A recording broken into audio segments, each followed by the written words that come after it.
In my first few years of training, I made some simple mistakes that really held back my progress. So in this video, I'm going to outline what they are and how you can avoid these same mistakes so you can make optimal progression. The first one, sticking religiously to a program even when you've stopped progressing for a decent amount of time. I remember being stuck at 100 kilo for 5 reps on my bench press years ago, and I would not let myself change my program. Because I was just so scared of losing those 5 reps. For so long, I had built up 100 kilos in my head as this huge goal I had to reach. And when I finally reached it, I didn't want to let that go. I thought if I changed my program, if I started doing higher reps or changing the exercise and then went back to bench, I wouldn't be able to do it. It'd be lost and then I would never get back to it. It was all in my head. And this could happen to you too, so don't fall into that same pitfall that I did.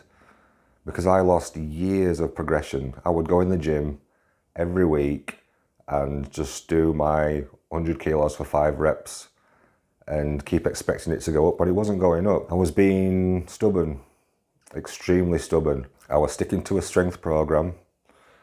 I was on starting strength, and I was on starting strength for a few years when really you're only supposed to run it for a year or two until you get to a certain strength level and then get off it. It was only when I changed my program and I let go of my 100 kilos for 5 reps, my amazing achievement, that I actually started seeing progress in my bench again. Not keeping form on your exercises, even at the end of your set when it gets really hard and you start to struggle.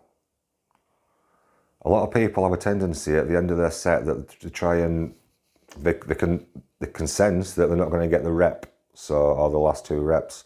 So you try and contort yourself. Say you're doing bench, your form's like this. You're doing your reps, you get to the last rep of your set and you push. You know it's not going to go up, so your body will try and find the easiest way to push the weight. So it might tuck your arms in to recruit more of your front delts or your lats a bit maybe to push the weight up. But by that point, you're not working the muscles you want to work. You've changed the exercise. You are now doing a different exercise. You need to keep your form the same on each exercise week after week, because if you don't, you can't track your progression properly. If you're changing your form at the end of each set, when it really matters, and those reps at the end of your set are the ones that you make your progress on. So if you're making progress in a way that isn't your proper form, then you're not really progressing, are you? If you've done 1 extra rep that you did last week with the same form, with good form, then you know you've made progress. Don't kid yourself by cheating the weight up at the end of your set and thinking, oh yeah, I got an extra rep, I've made progress, because you haven't made progress. Don't kid yourself. And the last point is neglecting the importance of nutrition and rest. These are huge. I don't think you realise when you first start training how important and how essential nutrition and rest is.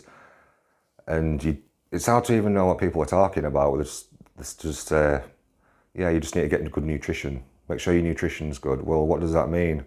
Well, basically it means you get enough protein in, roughly 1 pound of protein per pound of body weight, lean body weight. You need to make sure you're getting enough calories in. And you need to make sure you're splitting your meals up equally throughout the day. And you're not leaving it too long at the start of your day before you start eating your protein. Because you're just wasting time. You're wasting time where you could be building muscle, but you're not. So you wake up, you have your protein within an hour or so, and from then on you are building muscle. If you've got protein in your system and some energy, and you're not feeling low on energy, and you are going to be building muscle throughout the day. So you need to keep those meals coming frequently. I like to have roughly, usually 4 meals a day I have. And that works for me. Personally, I find the morning is the hardest time for me to eat because I'm just not hungry in the morning. I have no appetite. So what I usually do is I'll have a shake, have a protein shake and some toast or a couple of bananas, something quick and easy, because it's just getting the energy in. That's all it is for me. Just force it in and then get on with your day when it's done. And when it comes to rest, you need 8 hours sleep a night.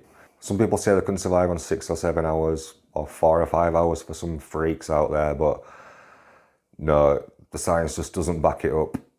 You need 8 hours sleep.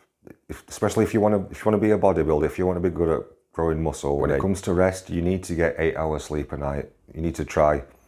If you can't, you need to get as close to 8 hours as you can, because some people say they can survive on 5-6 hours sleep a night, but you would be better on 8 hours sleep. You would. Just because you can survive on less doesn't mean it's healthy or optimal for your body, especially if you're training and trying to put muscle on. It's really not optimal. You grow while you sleep. That's one of the optimal times to grow, is while you're sleeping and your body's repairing. So if you're neglecting your sleep, you are neglecting your body's recovery. Remember that. Progress is all about consistency. And if you get your meals in consistently, if you're resting consistently, if you're training consistently with intensity, then you're going to make progress. And it's consistency that will help you reach your goals the fastest. And if you're just starting out and you're not reaching any goals, you're not reaching the targets you hit for yourself, then you are going to get discouraged very quickly and most likely stop training. So it's all, at the start, it's all about making progress and seeing that progress and being inspired to keep progressing. So if you follow these tips, you can avoid years of wasted training and get to your goals much faster. Hopefully you got something from this. Let me know in the comments if you've been guilty of doing any of these things yourself, how long it held you back from your progress, how long you were spinning your wheels for before you realised you had to sort it out. If you're a beginner, follow these tips and you won't go far wrong.